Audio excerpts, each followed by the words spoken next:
Halo, saya Marinus Suryadi Tama dengan NIM 225314202. Di sini saya akan mempresentasikan hasil analisis preskriptif saya terhadap berdasarkan kasus dari Sherda et al. Mengenai mencari solusi optimal untuk memberikan kontrak untuk rute bus sekolah. Jadi di sini pertanyaan pertama, keputusan apa yang dibuat dalam kasus tersebut?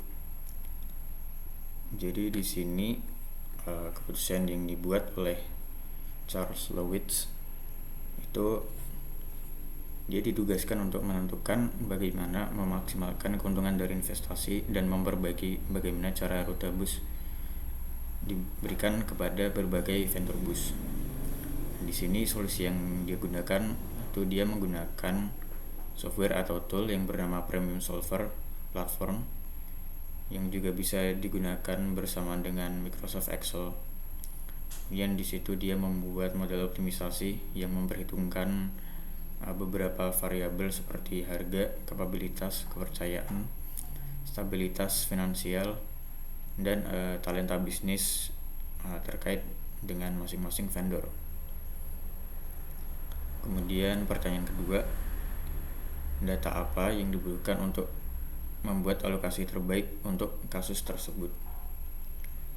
Yang pertama itu data deskriptif terkait vendor, yaitu ada informasi vendor seperti kapabilitas vendor, jumlah bus, jenis bus, dan kemampuan operasional, kemudian riwayat performa atau pengalaman vendor sebelumnya, kemudian lokasi dan cakupan layanan vendor. Kemudian yang kedua adalah detail rute seperti jumlah dan panjang masing-masing rute, kemudian lokasi penjemputan dan pengantaran siswa, dan jumlah siswa per rute.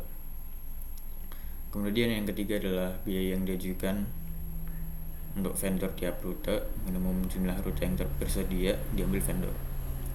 Kemudian yang keempat adalah kriteria seperti faktor evaluasi seperti biaya, kemampuan vendor, stabilitas finansial, dan akurasi proposal bisnis.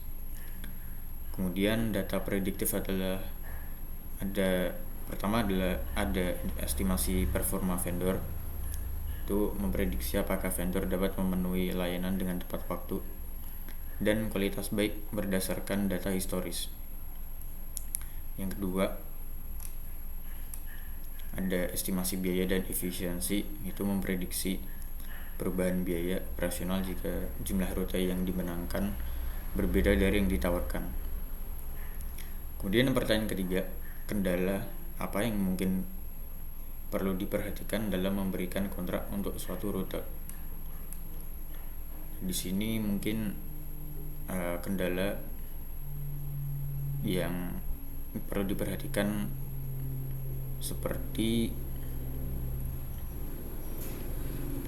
setiap rute itu ada kendala seperti setiap rute itu diberikan kepada satu vendor dan rute itu harus diserviskan. Jadi semua rute itu harus masing-masing ada vendornya atau rute itu dipakai. Kemudian kendala kedua yaitu menentukan jumlah minimal rute yang dapat diterima vendor dan beberapa detail lainnya.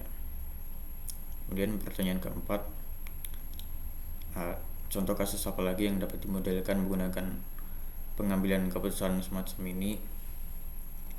Menurut saya kasus yang dapat dimodelkan menggunakan pengambilan keputusan yang semacam yang ada di kasus bus rute ini adalah ada seperti pemilihan vendor untuk makanan di kantin sekolah, kemudian pemilihan vendor untuk pengakuisisian bahan mentah untuk produksi barang. Jadi sebelum memproduksi barang kita mendapatkan barang mentahnya.